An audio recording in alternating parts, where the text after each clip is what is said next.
কোটি কোটি মানুষের অত্যন্ত সম্মানিত, শ্রদ্ধেয়, সমর্থিত নেত্রী দেশনেত্রী বেগম খালেদা জিয়াকে গরু মরিচের গুঁড়া এবং টিয়ার গ্যাসের ধোঁয়ায় সেখানে বন্দি করে এবং যে ধরনের নিপীড়ন করা হয়েছে এটি দেখে সন্তান হিসেবে এবং অসুস্থ সে নিজেকে আর সামলাতে পারে। এই ধরনের দুঃখজনক ঘটনা, এই ভীতিকর পরিস্থিতি, সে তার হৃদযন্ত্রের ক্রিয়া বন্ধ হয়ে সে পৃথিবীতে। আমরা সেই ভয়াবহ এক দুঃসময় পার করেছি, সেই এক ভয়ঙ্কর ক্রান্তিকাল আমাদের পার করতে হয়েছে। কিন্তু পার করতে গিয়ে জিয়া পরিবারের উপর যে নিপীড়ন হয়েছে, নির্যাতন হয়েছে, তা ভাষায় বর্ণনা করা যায় না। এটা বর্ণনার অতীত একটি ঘটনা। জিয়াউর রহমান এবং বেগম খালেদা জিয়ার জ্যেষ্ঠ পুত্র তারেক রহমান, তাকে আগেই তাদেরই আন্দোলনের ফসল 111-এর সরকার তাকে শারীরিকভাবে নিপীড়ন নির্যাতন করা হয়েছে। তাকে দেশ থেকে চলে যেতে, তাকে দেশ থেকে বের করে দেওয়া হয়েছে।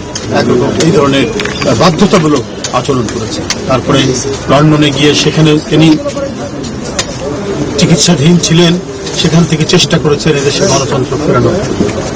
আপনারা জানেন তাকেও আইন করে তার কথা বলা বন্ধ করেছিল।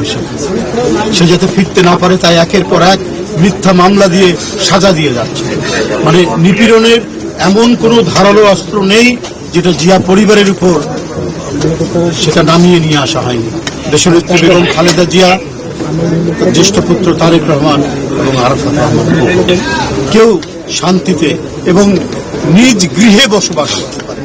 আরাফাত রহমান কোকো এদেশে এক ভয়াবহতম নিপীড়নের শিকার। তার যদিও সে মৃত্যুবরণ করেছে, আপাত দৃষ্টিতে মনে হবে যে স্বাভাবিক, এটা স্বাভাবিক মৃত্যু ছিল, বরং কষ্ট, দুঃখ, বেদনা সহ্য করতে না পেরে তাকে পৃথিবী থেকে চলে গেছে। উনি রাজনীতি করতেন না, উনি ক্রীড়া সংগঠক ছিলেন, রাজনীতির সাথে কোনো সম্পর্ক নেই। শুধুমাত্র বেগম খালেদা জিয়ার পুত্র জিয়াউর রহমানের পুত্র, এই কারণে তার বিরুদ্ধে মিথ্যা মামলা, এই কারণে তাকে নানাভাবে সেই 111-এর সরকার, মঈনুদ্দিন ফখরুদ্দিন থেকে শুরু করে ক্রমাগতভাবে শেখ হাসিনা তার বিরুদ্ধে মামলা দিয়েছে এবং তাকে মানসিকভাবে নিপীড়ন এবং যন্ত্রণার মধ্যে রেখেছে বলেই সে পৃথিবী থেকে চলে গেছে। আল্লাহ যেন দেশনেত্রী বেগম খালেদা জিয়া বেহেশত নসিব করেন। তিনি নিপীড়ন সহ্য করতে করতে তিনিও পৃথিবী থেকে চলে গেছেন। আল্লাহ আমাদের এই দলের প্রতিষ্ঠাতা, যার চিন্তা, দর্শন এবং আদর্শ নিয়ে আমরা যাতে চলতে পারি, সেই শহীদ রাষ্ট্রপতি জিয়াউর রহমানের আমরা আত্মার মাগফিরাত কামনা করছি।